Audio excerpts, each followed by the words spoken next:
La diplomatie, souvent décrite comme la main de fer dans un gant de velours, est perçue comme l'une des compétences clés d'un bon manager.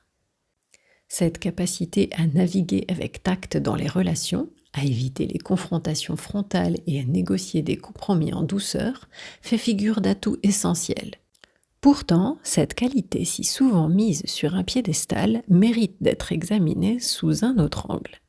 Est-ce que la diplomatie est réellement une qualité indispensable pour un manager efficace?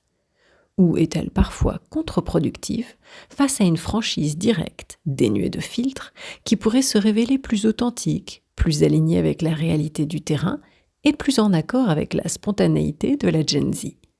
Cette question mérite qu'on s'y attarde, car elle oppose deux approches managériales radicalement différentes, la gestion par la diplomatie et la gestion par la transparence brute.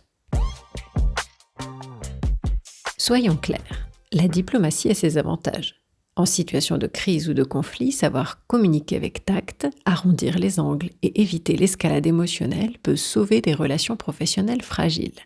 Un manager diplomate, à l'écoute des sensibilités, sera capable d'adoucir les tensions, de trouver des compromis subtils et de maintenir une certaine harmonie au sein de son équipe ou de son organisation.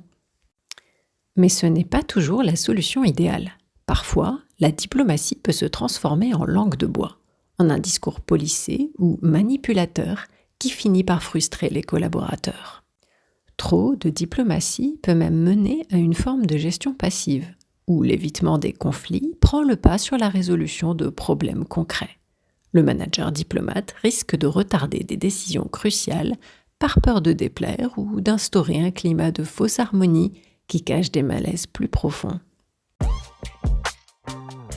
À l'opposé de la diplomatie se trouve une approche qui mise sur la franchise brute. Certains managers choisissent de dire les choses telles qu'elles sont, sans détour, avec une transparence parfois brutale. Cette manière de faire peut sembler risquée, mais elle présente aussi des avantages indéniables. D'abord, la franchise directe gagne du temps. Plutôt que de passer des heures à édulcorer un message ou à négocier des compromis stériles, le manager qui ose l'honnêteté frontale va droit au but. Cela peut choquer, certes, mais cela évite aussi les malentendus, les tergiversations inutiles et installe une relation de confiance basée sur la vérité. Ensuite, une communication sans filtre a tendance à renforcer l'authenticité. Les collaborateurs savent à quoi s'en tenir et peuvent compter sur des directives claires. La franchise, bien que parfois difficile à recevoir, favorise la transparence et encourage une culture de feedback honnête. Plutôt que d'anticiper ce que le manager pourrait vouloir dire, les employés savent exactement où ils se situent et ce qui est attendu d'eux. Alors, faut-il choisir entre la diplomatie douce ou la franchise tranchante? Comme souvent, la réponse n'est pas si simple. La diplomatie a sa place dans certaines situations.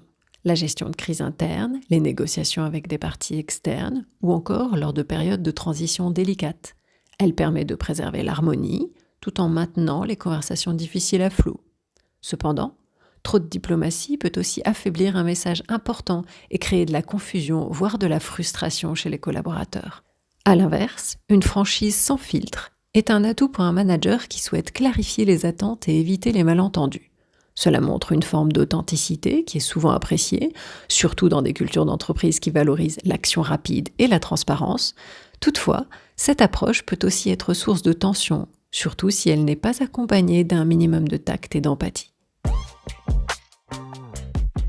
L'idéal réside peut-être dans un équilibre subtil entre ces deux approches. Un bon manager doit savoir quand utiliser la diplomatie et quand faire preuve de franchise directe. Le choix dépend du contexte, de la personnalité des interlocuteurs et des enjeux du moment. L'idée n'est pas de devenir un diplomate à tout prix, ni un leader au franc-parler intransigeant, mais plutôt d'adapter son approche aux situations tout en restant fidèle à ses valeurs. L'authenticité, dans ce cas, devient la boussole du manager. Être vrai dans sa communication tout en prenant en compte les besoins émotionnels et les attentes des autres. C'est là qu'intervient l'importance d'un accompagnement managérial ou d'un mentorat. Un coach professionnel peut aider à l'idée à naviguer entre ces deux styles de gestion en développant une capacité d'observation et d'adaptation fine à chaque situation. Too bad. Shut up. Listen. En fin de compte, la diplomatie est une qualité utile, mais elle n'est pas aussi indispensable qu'on le croit. Parfois, ce qui est perçu comme une qualité peut aussi devenir un obstacle à l'efficacité et à l'authenticité. Dans certaines circonstances, une franchise directe, bien que risquée, peut offrir des avantages précieux. Alors, amis managers, plutôt que de rester sur une seule méthode universelle, apprenez à jouer avec ces deux approches en vous demandant toujours quel est le meilleur moyen d'atteindre les objectifs, tout en restant fidèle à vous-même et à votre équipe. Car c'est par l'exemplarité de la flexibilité et dans cette capacité à s'adapter que réside la vraie force d'un leader pour amener le changement.